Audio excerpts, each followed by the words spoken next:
I know. It is tough to get up for the game, but we got to get up. Come on now. We are gang green. We are Jets Nation. We have been rooting for this team for how many years? And they've been letting us down for the last 15 of them, but we haven't left. We haven't left. We are right here. So join us here as we talk. We go behind the enemy lines, my favorite day of the week, third party Thursday, and we talking Carolina versus the Jets. Right here, right now, it's Boy Green meets Wudi. Can you guys help us get a Jet chant here? Yeah, going. Oh. Okay, right, yeah. Come on in. Yeah. Go. Okay, let's go! J-E-T-S, Jets, Jets, Jets! Let's go! J-E-T-S, Jets, Jets, Jets! Let's go! There you go, Wudi! Third party Thursday. Chris joining us here on the program with a capital P here on the program.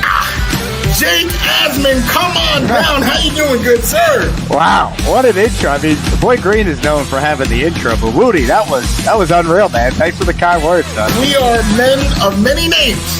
My favorite Austrian Jets fan right there, baby.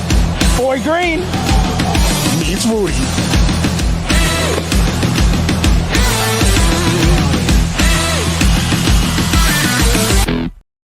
Welcome to another episode of Boy Green Meets Wudi. It is your boy James Wudi, and you already know we are Wudi, rocking everywhere. Right here, wearing one of my favorite shirts that he has in his collection is the boy who became king, none other than Mr. Paul Esden Jr. And of course, like I said in the open, it is third party Thursday, favorite day of the week, where we get to bring somebody in and pick their ideas, and really, truly prepare for this game as we talk about yet another team that, they're bottom of the barrel, blah, blah, and then just leapfrogged right over us, and now, they enjoying life, we still suffering. A lot of teams like that, and this is one of them.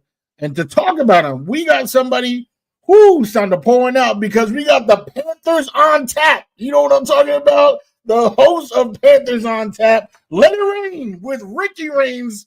Come on down. How you doing, my good sir? Man, I wish you guys had a little bit of energy on this show. You know what I mean? Like that's the thing that you're lacking, man.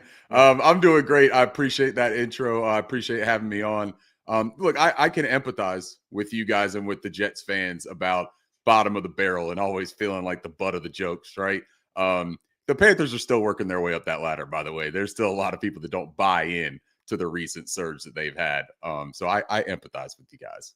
Well, two things here. First off, I mean, obviously, constructive criticism, Woody. We got to take that back to the lab, go to work, watch the tape, and try to see if we can be better on that for sure. And number two, I got to give a big shout out. I know you guys would have preferred to win that Super Bowl, but a decade ago, being in the Super Bowl with our Jets legend, my man Jericho Cotchery on that Panthers team. So I love Jericho. It was a catch, by the way. Jericho Cotchery caught that ball. Thank you very much. I appreciate the clarity. I had been sort of wondering about that for a little bit of time. So Ricky Rains is here on the program, and it's good to have you. So let's get into it. Your Panthers are 3-3. Mm-hmm. They're 3-0 at home, 0-3 on the road. Weird. Yep. So is it just this Jekyll and Hyde thing that happens as soon as they hit a bus or a plane, all of a sudden all hellfire rains in? It seems that way when you just look at it from the basic 0-3, 3-0, right? And I think that there is a little bit to it. The friendly confines of Bank of America Stadium, it has been kind to us. The communications and operations are cleaner when you're at home. But also it's been game flow for these Carolina Panthers.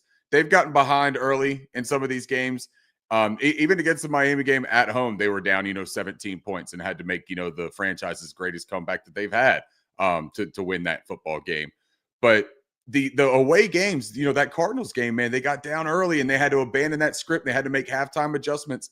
But what Dave Canales was able to do in that moment, which really did trigger a little bit of a pivot for this team, is he proved that he could make those on-the-fly adjustments and that this team had different elements that they could play within. And they got stomped in New England the following week after that win, right, against the Falcons. but that was a special teams thing. This offense has been a little bit cleaner and a little bit smoother. The run defense has really settled in. This will be a good test to get you guys, because I know y'all are 0-4 at home this season for the Jets. So somebody is going to get off of that goose egg this weekend. That is the math, I believe.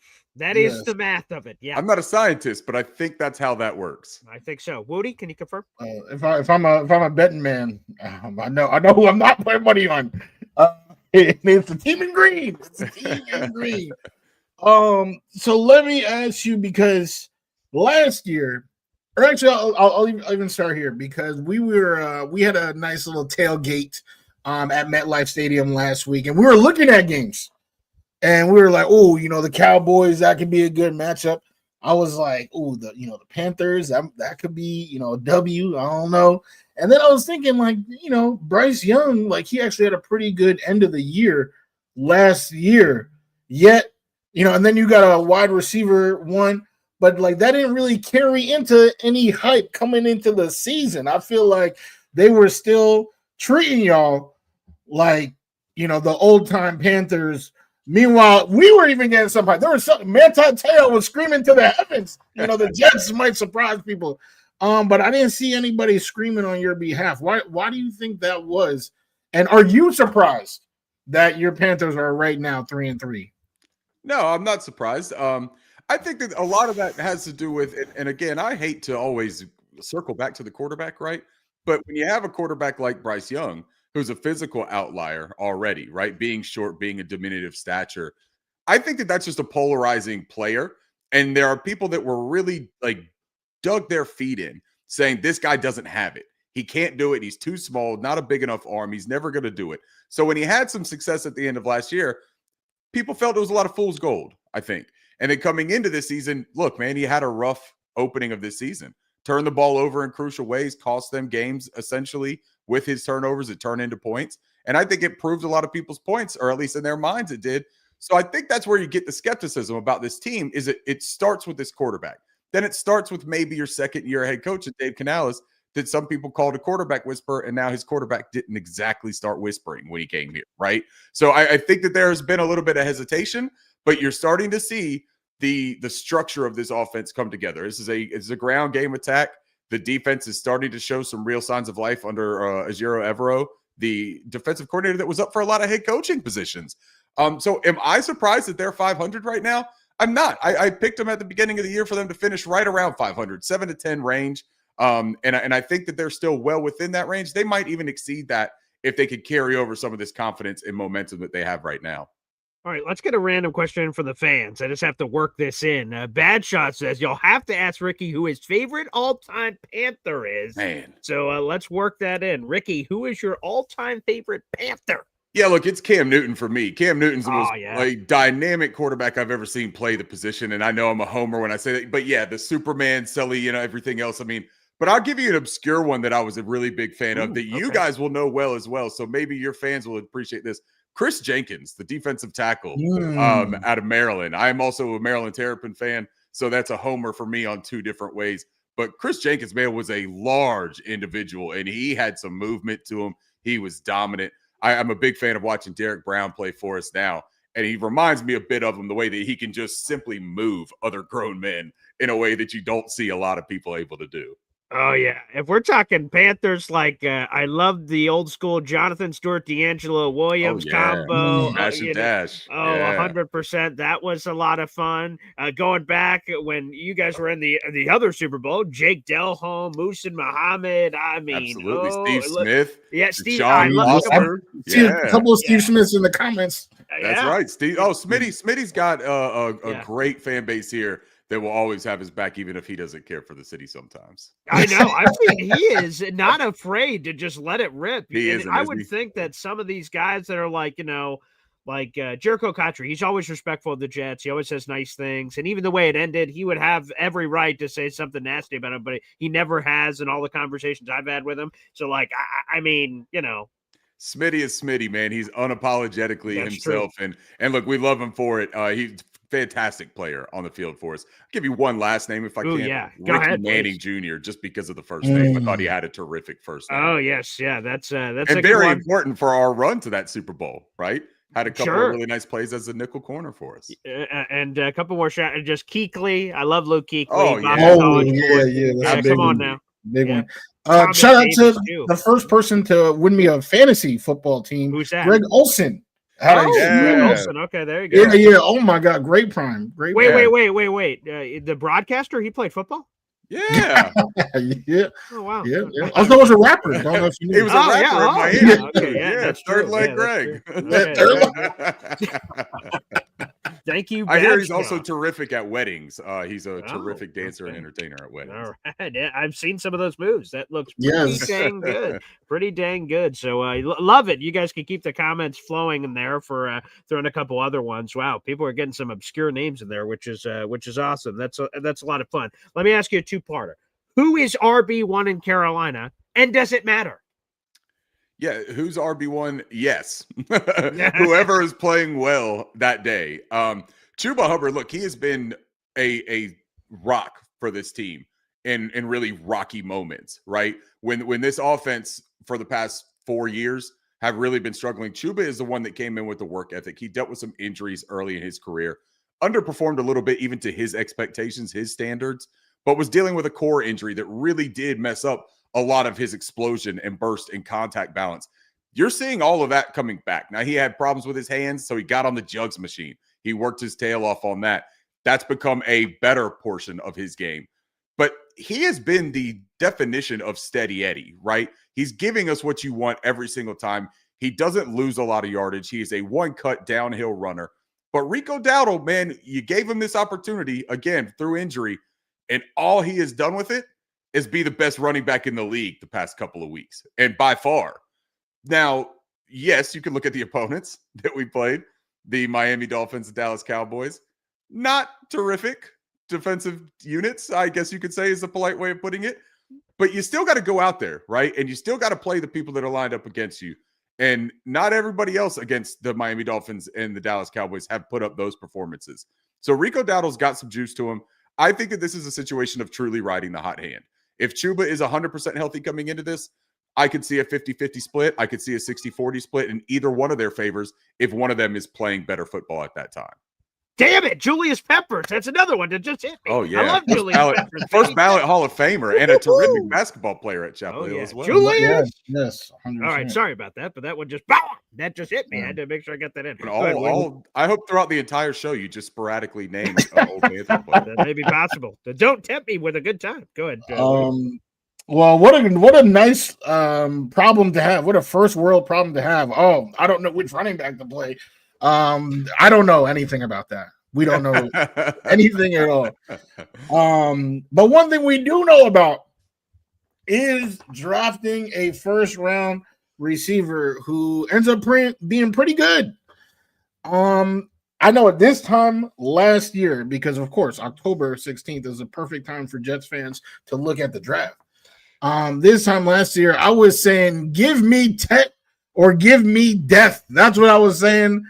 Eventually, when draft time came, it became clear that it seemed like the Jets weren't going to go in that direction. So I started to accept that. But he landed in Carolina. And I feel like he's been pretty good. He's on my fantasy team. He's doing solid. I've already seen in the comments people talking about he's about to cook sauce. He's a big guy. Too big for sauce to handle. How important has he been to the development of Bryce Young? And also, do you think he's about to do some work on sauce like some of the comments that I'm reading are saying? I think he's been exactly as advertised as a top 10 pick for a wide receiver, right? You look at what he brought to the table as a draft prospect, 6'4", 215 pounds. No, he didn't run a 4.3 40. He's also 6'4", 215 pounds, so he doesn't have to be effective, right? There are different ways to win at the position, especially in the NFL. We see it a lot. A lot of the best receivers in the NFL right now, sans maybe what Jamar Chase, aren't these physical freaks, right? They're not the most uber athletic players. They are technically refined. They have sure hands. They are quarterback friendly. They know how to play back to the ball in second play opportunities. And that's kind of what Tedero McMillan is getting his footing under right now. He still has been the security blanket for Bryce Young. When we traded away Adam Thielen, I think a lot of people just assumed that Jalen Coker, right, would be the slot that would come in and he would fill that short, intermediate, but reliable hand role. But Tedero McMillan has actually gotten, I think, 22 first downs on 27 catches. So he is the guy that is moving the sticks. He's also got a couple of opportunities that he has dropped the football, that he is hard on himself about getting better and about improving. In that game last week against the Cowboys, he had a slant go right off of the tips of his fingers that turned into an interception for the Cowboys and led to points for them. And Tedero McMillan scored 2 touchdowns in that game against the Cowboys later to make up and make right for it. And he was asked about why he didn't celebrate in his first 2 NFL celebrations. He said because he was still a little bit down on himself about missing that ball. That's the accountability you want with a wide receiver one. I think that is great for the development of your quarterback as well. Getting these other players healthy right now, though, the Xavier Legette, the Jalen Cokers, Jimmy Horn Jr. starting to get into the fold here in this wide receiver mix. All of that is really great for Bryce Young and for the development of this entire young core of this team. Ryan Khalil. Oh, yeah. He got off the couch, baby. It came over to the Jets. Greatest center we got. And then the guard that was next to him. Can you tell me his name? Oh, my God. Wait. Out of LSU. Oh, my God. Is it Trey Turner? Who is That's it? It. Damn. What a night. Good stuff, man. Yeah. Oh, yeah. That just gave me a nice adrenaline rush. That's a rush, isn't it? All right. We'll see if I can keep doing that throughout today's show. So you mentioned Jalen Coker. It looks like he's going to return this week. What are fair expectations? This would be his first game back this season. He showed a lot of pop before, so there seems to be a lot of juice to this young man. Yeah. He had a really nice rapport and chemistry with Bryce Young last year as an undrafted free agent out of Holy Cross. The guy's got some good measurables. He's 6'1", 205. Got good hands, a pretty refined route runner, honestly. Like he has a really good route tree, a deep route tree. He could do just about anything, alignment, versatility. You can put him at the move Z. You can put him inside. You could even play him at the X in certain packages, right? I think what he brings to this offense, we've seen Bryce Young go to Hunter Renfrow on a handful of opportunities. Now, Hunter Renfrow, we know him to be a solid receiver. He's had one terrific year in the NFL. But his main thing, he's a shifty slot receiver, right? He's a good route runner. He's a technician. But he's a different physical size than Jalen Coker. Jalen Coker is going to present some of these near misses that Bryce Young has missed on with Hunter Renfrow. That's a different target. I think that what you see is what Dave Canales is envisioning with this room, where all of these guys have the alignment versatility to move around. It keeps this offense very multiple. You don't have to do a whole ton of personnel swap outs. You're able to keep the same groups on the field so that you can run different looks with the same formations. Maybe get into a little bit better pacing on the offense. Maybe run a little bit of hurry up. I don't know that Jalen Coker will get bombarded with targets in this first game back, but I also feel like he is 100% healthy coming in because he was ready to go last week, and the coaching staff decided to hold him out one more week. And I think that that's a testament to the staff saying, hey, when you get back on the field, we want you back on the field. We don't want to have to ease you in. So I don't think that he's going to be limited necessarily from a physical standpoint. Might just be getting his sea legs underneath him. Devin Funchess, baby. Let's get some Devin Funchess. Oh, man. Funch. Yeah, the moved to tight end and then ended up playing basketball overseas. All right. What a journey. You got to write a book that about sounds like Kelvin Benjamin, really. Kelvin Benjamin. Kelvin Benjamin. It's another good pull. I like that. Okay. Nice job, Woodster. Nice. All right. Hey, appreciate it. Okay. Go ahead. Yeah, no, I'm looking. So for the Jets, right? I'm trying to look for something that we can potentially exploit. I know the defense. We talked about the Panther defense a little bit. And it's been pretty solid. I'm out here looking at the depth chart. I thought I was looking at the 80s pop hits. I'm seeing Mike Jackson. I'm seeing Bobby Brown. It's your prerogative, man.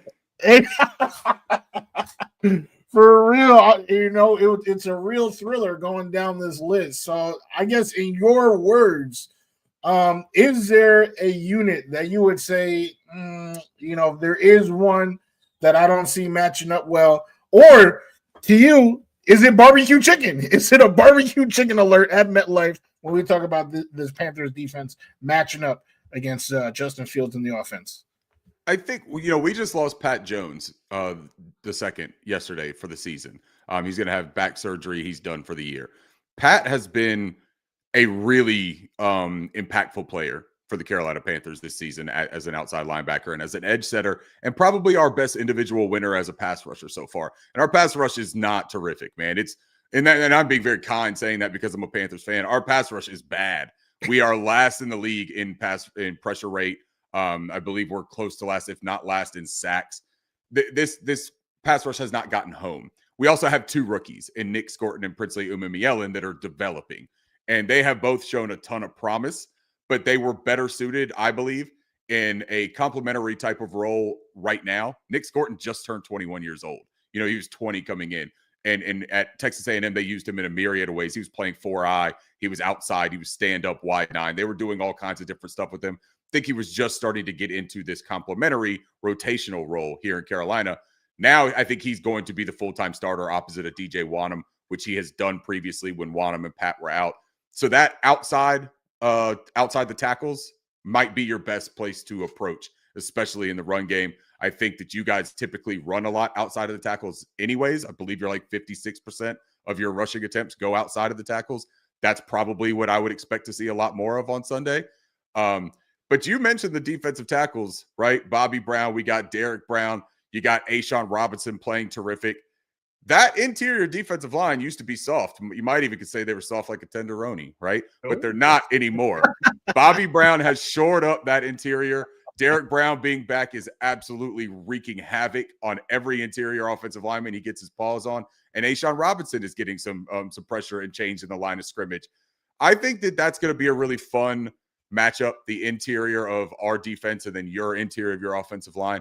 And on the inverse side of that as well, though, I have my biggest concerns about Quinnen Williams going up against the Brady Christensen, Cade Mays duo over there. Damian Lewis is stout. He's outstanding over there at left guard. But Brady Christensen, this will be his third start. And he's been terrific in the first two. But this will be his third start at right guard. And I think that Quinnen Williams is by far the biggest challenge that he's going to face. So I think that's a matchup to keep an eye on the other side. John Beeson, baby, linebacker. One Miami of my legend. favorites. I love some John Beeson. How about Dan Morgan, another Miami legend linebacker who's Yeah. also our general manager right now? Oh, yeah. Hey, look at it. It's all full circle. Hey, Robbie Chosen or Chosen Anderson or Robbie Anderson. Who knows?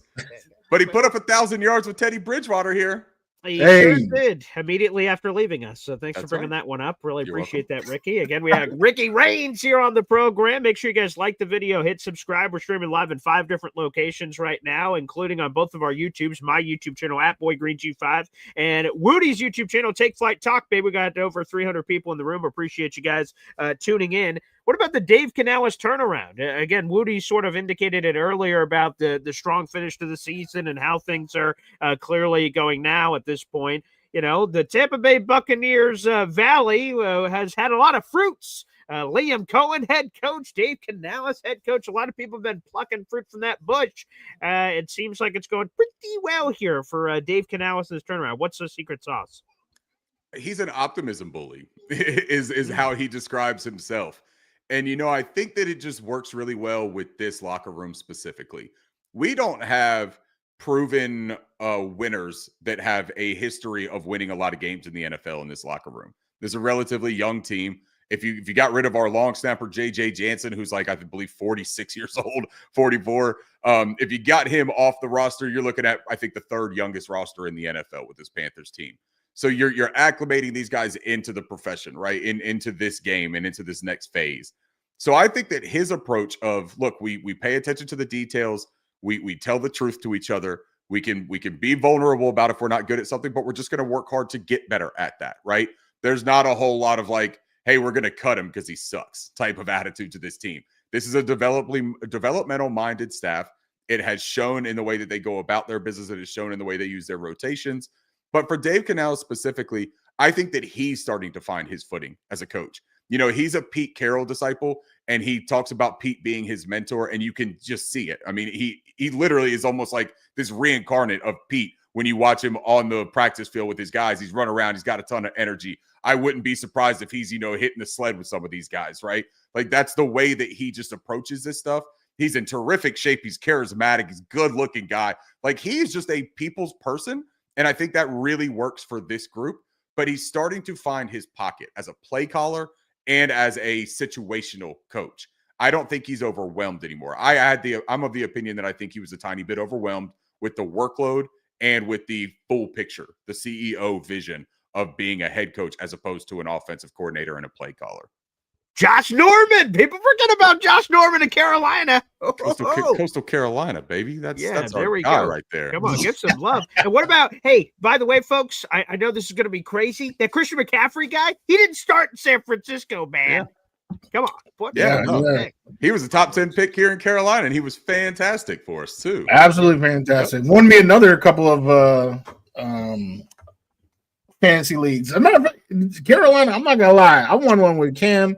I had Cam and Greg Olsen. I want to say it was the year that you guys went to the Super Bowl, like 10 years ago. 2015. Yep. And then, McCaffrey. Oh boy. Yeah. A good combo platter there, which, by the way, actually, McCaffrey is a good kind of segue into my next thing here of the revenge game. That's been a thing for every Jets game this season, where it's been someone on the opponent going, you know what? I hate the Jets and I'm going to unload on them. and it's been strange. We're like, oh, Jesus, good Lord. We didn't know this many people hated the Jets, but I'm starting to hate them too. Yeah, well, it's become a little easier at 0-6. But for the Jets side, they have Steve Wilkes, who, for people that don't know, I wrote a piece about it today. He grew up in North Carolina. He went to high school there. He went to college at Appalachian State, and then he played for the Charlotte Rage. Give a shout out to the Arena football team back in 1993, 1994. And then he has been coaching football for 30 years. And he had 2 stints with the Panthers. He was there for 6 seasons in the 2010s, and then he came back in 2022 where he got to be the interim head coach for 12 games. And he went 6-6. And I remember Steve Wilkes there, and a lot of people were like, man, maybe this guy should get the job. He doesn't get it. Frank Reich gets it. That guy gets fired in November of his first season. And so what about Steve Wilkes' revenge? What do you guys remember from the Steve Wilkes, era of North Carolina? That was his hometown team. Steve Wilkes is very fondly remembered here in Charlotte. West Charlotte High School legend. But what he did here, taking over as interim from Matt Rule, right? He took a team that hadn't won more than 5 games in a season under Rule, right? Since Tepper had been the owner of this franchise, and he took them to 6 wins. He did that on his own, and he did it by playing Carolina Panthers football, is how we like to phrase it, right? Ground game, you didn't throw the ball 40, 50 times. You played tough defense. He had Deonta Foreman and Chuba Hubbard. And everyone was like, we should extend Deonta Foreman because of the way that he was able to get him going. I remember we took the Lions. This is when the Lions started coming into their own. Take the Lions all the way down to the wire in a game where they were projected to beat us by double-digit points. I think they were 11.5-point favorites or something. And we take them down to the last minute. And I remember Dan Campbell telling Steve Wilkes, man, hell of a job. That's a hell of a coach. You got your football team's attention, and that's how you do it. The team bought into him. They loved him. There were some things that just didn't go kosher with the way that he was dismissed, in my opinion. I think that he was a tough-minded guy that wasn't going to be told how to do things. And at the time, at least, I got the feeling our owner and general manager needed a guy that they could kind of lean on and tell them what to do. And so that didn't work for Steve. I have no ill will towards him. I know that most of the fans here in Carolina have no ill will towards him. But, hey, make no mistake about it. If he comes with a vengeance, right, to try to prove a point or anything like that, we're going to match that energy. We don't want him to have his vengeance moment on our dime either. So it'll be a very respectful battle, but I do anticipate there being a battle here. And we're not going to be surprised by the exotics, right? We're used to what Steve likes to do with dialing up the pressure. We know that you guys play a lot of man. Bryce Young has had a lot of success against man this season. He's got, I believe, 8 touchdowns, 0 interceptions against man. So we're ready for this. You throw out what you want to throw out to us. I think that the Panthers are a well-prepared team, but it's an interesting matchup with the defense. And specifically, you talked about Sauce Gardner early. I think that Sauce is a good player, but he reminds me a little bit of a J.C. Horn light because of how physical he is. He's sticky in coverage, but he can get in trouble when he's a little bit handsy. But Tetero McMillan is used to that going up against JC in practice. So this won't be the jarring situation that I think sometimes guys run into when they play Sauce for the first time, because he is different than a lot of these other cornerbacks that are, making a lot of money right now in the league. To be honest, and this is not fair for T-Mac at all, but I'm a little concerned because Mike Evans bullied the shit out of Sauce Gardner in week 3. And again, that's not fair, but you just get a big physical guy. Right. He's had his good and bad moments against those kind of wide receivers. And by the way, this is my last one, and Panthers fans have been the entire time head nodding, oh, wow, nostalgic. That's cool. This one did not go well for the Panthers, but I'm a truther of his forever. Jimmy Clausen, baby. Golden Domer. Oh, Never Jimmy. heard of him. No yeah, idea. Yeah. I bet not. Never heard of him. Yeah. I think I blacked out that year, to be honest. Yeah. Hey, it might have been Booze. It might have been Jimmy Clausen. I don't know. Yeah. So, hey, cheers to Panthers fans, because that was the ritual animal sacrifice necessary to deliver Cam Newton and that Auburn beautiful, number 1 overall pick to Panthers fans. Keep pounding. But Jimmy Clausen. I'm a Jimmy Clausen truther. But I will say, again, going back to the wide receiver stuff with T-Mac, that's a fear, because I imagine Sauce is gonna, again, it's been situational on a week-to-week basis how much he's traveling or how much he's just straight up shadowing somebody, and that would make a lot of sense in this matchup too. But I am a little fearful after seeing him getting smacked around in week 3 that the physicality, even though Sauce, who prides himself on physicality, just how he sort of meshes in that sort of matchup. Well, and the other player to keep in mind here too, and I know there's a lot of Panthers fans that are down on him and people in the NFL in general, but Xavier Legette is not a small individual either. And if he doesn't travel with Tetairoa McMillan and he ends up lined up on Xavier Legette, that could be something to exploit as well. And I'm not saying you attack him specifically, but if he's having a difficult time with physical, strong receivers, Xavier Legette can play pretty strong at the catch point and at the top of his routes. And when he does that, he can be very effective. Carolina's starting to use him a little bit more. The average depth of target has gone from about 8 yards to around 17 the past couple of games. They're taking more of those shots. They're implementing him in the way that I think makes most sense. If you bring Jalen Coker into the fold, you got Jimmy Horn Jr. now, who's threatening with those pre-snap motions and shifts. I mean, there's a lot for defenses to account for currently with the Carolina Panthers, and there wasn't a whole lot to account for about 2 or 3 weeks ago. So we're in a position that is very interesting to see how Steve Wilks handles some of that. Well, before you said there's no ill will for Steve Wilks in Carolina. There might be some ill will in the New York, New Jersey area for our guy Steve Wilks. We haven't liked what we've seen, and of course we're loud about it when we don't approve. So I wanted to ask you, because you said a name that kind of I don't even know, just triggered something in my head about disapproval, and that name is David Tepper. Oh. Damn, I wasn't expecting that reaction from either of you. Yeah, I didn't really know what to say. What do you want to know? But because here we are, the Jets. There's a lot of Wudi sell the team. I live in North Carolina. I work in Durham, and a lot of my coworkers, have said, negative things about, Mr. Tepper. There are stories out there about, things he's done at bars and stuff. So I guess the question is, now we're looking at 3-3. There's a lot of positivity being shared about the Panthers team and the outlook moving forward. Has that had any impact on the feelings about Mr. Tepper? Is there, I guess, as a Jets fan who, currently be liking the comments of Wudi sell the team, is there light at the end of the tunnel if somehow, some way the team can turn it around? What's the vibe about Mr. Tepper in Carolina land right now? Yeah, it's interesting because I think that David Tepper, a lot of his shortcomings, I think they stem from a pretty decent place of him just wanting to win so badly and not being patient about winning. I think that he's made a lot of win now moves when the team wasn't structured in a win now way.